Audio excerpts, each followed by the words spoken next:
মারা গেছেন বাংলাদেশের তিনবারের প্রধানমন্ত্রী বেগম খালেদা জিয়া। আজ এভার কেয়ার হাসপাতালের সিসিইউতে চিকিৎসাধীন অবস্থায় শেষ নিঃশ্বাস ত্যাগ করেছেন তিনি। এমন দেশ নেত্রী বেগম খালেদা জিয়া নাকি ইন্তেকাল করে আছেন। অনেকে এই খবর প্রচার করতেছেন। আসলে ঘটনাটি কতটুকু সত্য সেটা আমরা জানি না। যদি ঘটনাটি আসলে সত্য হতো তাহলে মিডিয়াতে তোলপাড় হয়ে যেত। বেশিরভাগ লোকে বলতেছেন তারা নাকি বেগম জিয়া নাকি মারা গেছেন, তাকে লুকিয়ে রেখেছে বা মানুষকে শুনাইতেছে না। কারণ যদি মানুষ জানে যে বেগম জিয়া মারা গেছে তাহলে বিএনপি নাকি 30% ভোট কমে যাবে। কারণ বিএনপির বেশিরভাগই লোকে খালেদা জিয়াকে ভালোবাসে।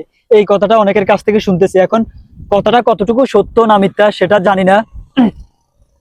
কথাটা কতটুকু সত্য না মিথ্যা সেটা জানি না। আল্লাহ তাআলা যেন, যদি উনি সুস্থ থাকেন, আল্লাহ তাআলা যেন বেগম খালেদা জিয়াকে সুস্থতা দান করেন। যদি ঘটনাটি সত্য হয় তাহলে তো হয়েছে, আর না হলে কেউ এভাবে না জেনে গুজব ছড়ানো একেবারেই ঠিক না। ঠিক আছে, একজন জীবিত লোককে যদি মৃত করে ফেলেন প্রমাণ ছাড়া, এটা একেবারেই ঠিক না। আল্লাহ তাআলা যেন ওনাকে সুস্থতা দান করেন। আর যদি উনি সত্যিই মৃত্যুবরণ করেন, যদি মানুষ জেনে যায়, তাহলে তো পুরো জাতির সাথে ওনারা প্রতারণা করতেছে। এটাও মাথায় রাখবো।